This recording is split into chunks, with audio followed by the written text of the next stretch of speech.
It was a cold, windless evening when Nathan found the old phone buried beneath the floorboards of his late grandfather's cottage. He hadn't meant to uncover it.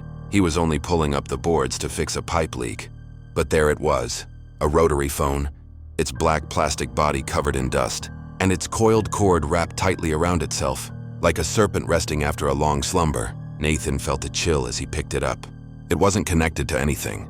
Yet the moment he touched it, a low hum began to vibrate from within. Weird, he muttered, brushing cobwebs off. He almost threw it out with the rest of the junk, but something about the phone made him hesitate. He took it upstairs and set it on the kitchen counter. Later that night, as he lay in bed scrolling through his phone, a sharp mechanical ring echoed through the house. Nathan sat up straight. It was the rotary phone, the one with no wires. He tiptoed into the kitchen. The phone rang again. He stared at it for a moment before answering. "Hello," he said. There was a long silence. Then a voice rasped through, low and distant, as though buried under layers of soil. "You shouldn't have dug it up." Nathan froze. His mouth went dry.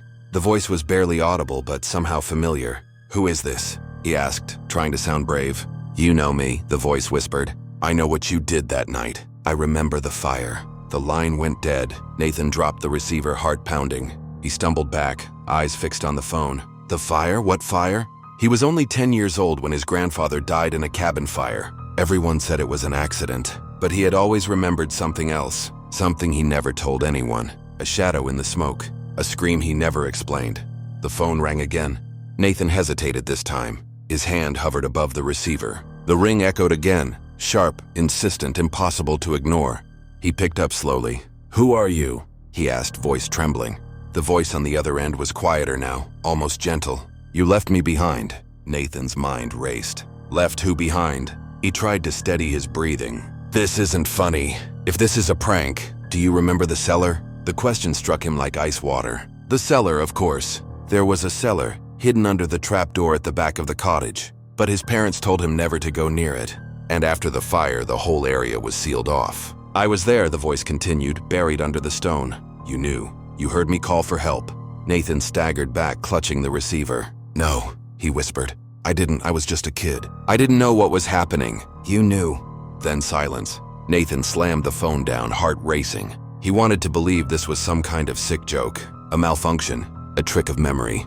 But deep down, a part of him knew the voice was telling the truth. He didn't sleep that night. By morning, he had made a decision. Armed with a flashlight and crowbar, Nathan pried open the trapdoor to the cellar. Dust poured out like smoke. The wooden steps groaned under his weight as he descended. The air was thick with the smell of mildew and something else, older, fouler. He shone his light across the stone floor. Nothing at first, just boxes, rusted tools, broken furniture. Then he saw it, a patch of the floor where the stones had caved in slightly, as if someone, had tried to claw their way out. He stepped closer. That's when the phone in his pocket began to ring. Not the rotary, his cell phone. He pulled it out with shaking hands. The screen was black, no caller ID, just the word, "Below." The call disconnected before he could answer, and then the stones shifted. Nathan stumbled back as the stones shifted again, louder this time, scraping against each other like bones grinding in a grave. Dust spiraled upward and the flashlight flickered in his grip. He should have run. Every instinct told him to escape, but something deeper held him there. Guilt, maybe, or the need to know the truth.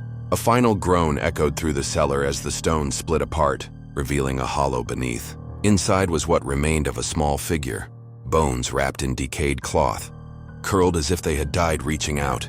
And clutched in those skeletal hands was a second phone, an old, rusted twin to the one he'd found under the floorboards. Nathan's breath caught in his throat. The memories returned in fragments. That night, the shouting, the smoke. He had hidden, too afraid to speak. He had heard the cries for help, but shut his eyes and covered his ears. He thought the fire would stop.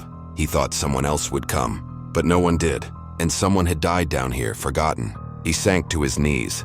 "I'm sorry," he whispered. "I didn't know. I didn't understand." The room seemed to exhale, the air growing still. The flashlight stopped flickering. Then both phones, his and the one clutched in the skeleton's, hand began to ring in unison. He didn't answer. Instead, Nathan stood, walked to the stairs and looked back once more. The bones now rested peacefully, the hand no longer grasping the phone, but laying open as if releasing something long held. He left the cellar and called the police. It took days for the forensics team to identify the remains. A child, they said, likely trapped during the fire decades ago, an accidental death. Nathan didn't tell them about the phone calls.